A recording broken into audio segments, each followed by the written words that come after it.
Article 15 clause 2 discuss करेंगे इसमें। तो भारत का संविधान जब बना तब सिर्फ स्टेट को भेदभाव करने से रोक देना काफ़ी नहीं था, बल्कि भारत जैसे समाज में भेदभाव सिर्फ सरकार नहीं करती थी, बल्कि समाज के लोग, संस्थाएं, मंदिर और दुकानें, रेस्टोरेंट, कुएं और सड़कें तक इस भेदभाव का हिस्सा थे। यही कारण था कि संविधान निर्माताओं ने आर्टिकल 15 क्लॉज 2 को जोड़ा, जिसने ये साफ कर दिया कि कोई भी व्यक्ति या संस्था न केवल राज्य बल्कि निजी स्तर पर भी भेदभाव नहीं कर सकती। इस अनुच्छेद में कहा गया कि कोई भी नागरिक सिर्फ अपने रिलीजन, रेस, कास्ट, सेक्स या प्लेस ऑफ बर्थ के आधार पर किसी भी डिसेबिलिटी, लायबिलिटी, रेस्ट्रिक्शन या कंडीशन के अधीन नहीं होगा। मतलब उसे कोई सोशल या लीगल रोक, प्रतिबंध या शर्त नहीं झेलनी पड़ेगी। अगर मामला पब्लिक प्लेसेस या फैसिलिटीज के उपयोग से जुड़ा है तो यहाँ डिसेबिलिटी का मतलब किसी पर्सन को सोशल अयोग्य या बाहर किया जाना है। जैसे अगर कोई कहे कि तुम इस रेस्टोरेंट में नहीं बैठ सकते हो क्योंकि तुम दलित हो, तो ये एक तरह का सोशल डिसेबिलिटी है और ये संविधान के तहत पूरी तरह से प्रोहिबिटेड है।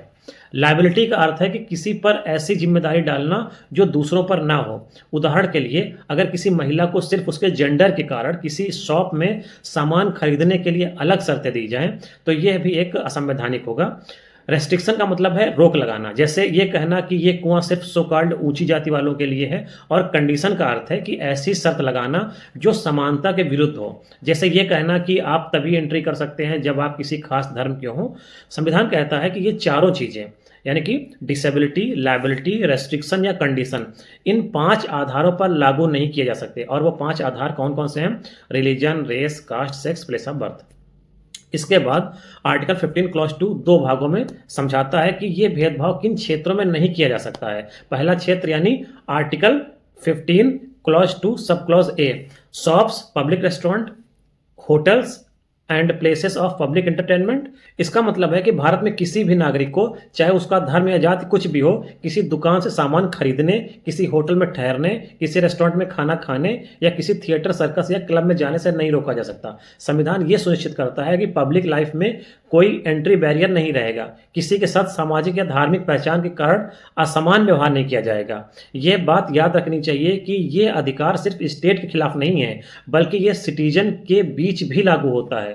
यानी अगर कोई प्राइवेट रेस्टोरेंट, प्राइवेट होटल या प्राइवेट टेम्पल भी किसी नागरिक को उसके धर्म या जात के आधार पर एंट्री से मना करता है, तो ये भी आर्टिकल 15 क्लॉज 2 के तहत गैरकानूनी है।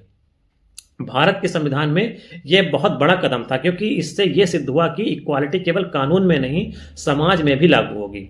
दूसरा क्षेत्र यानी कि article 15 clause 2 sub clause A, use of wells, tanks, bathing ghats, roads and places of the public resort maintained wholly or partially out of the state funds are dedicated to the use of the general public। ये प्रावधान खासतौर पर उन पुरानी प्रथाओं को खत्म करने के लिए था जहां सोकॉल्ड नीची जातियों को कुओं, तालाबों, मंदिरों या सड़कों से दूर रखा जाता था। संविधान ने कहा कि अगर कोई स्थान या संसाधन सरकारी पैसों से बना है या पब्लिक यूज के लिए समर्पित है, तो वो हर नागरिक का समान अधिकार है। किसी भी व्यक्ति या समूह को ये कहने का अधिकार नहीं है कि ये सड़क या ये घाट हमारे समुदाय के लिए है। इस आर्टिकल का सबसे इंपॉर्टेंट एलिमेंट है नो सिटीजन।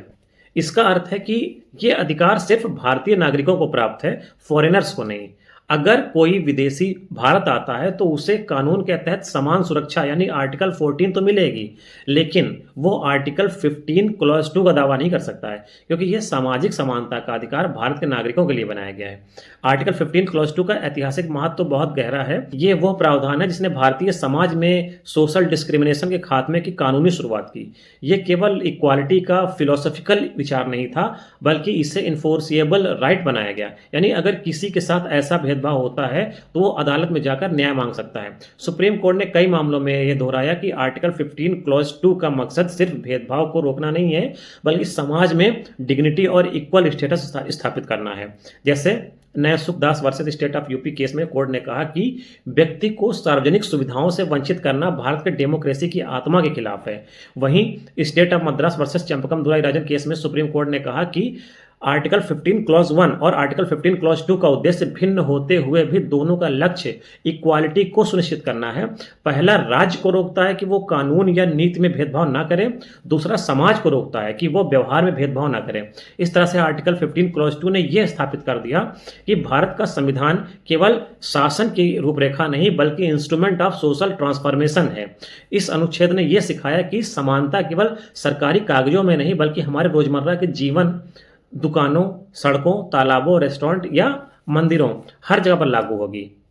और यही अनुच्छेद की असली खूबसूरती है कि केवल कानूनी अधिकार नहीं बल्कि ये एक मोरल और सोशल रिस्पॉन्सिबिलिटी भी है जिसे हर नागरिक को निभाना चाहिए।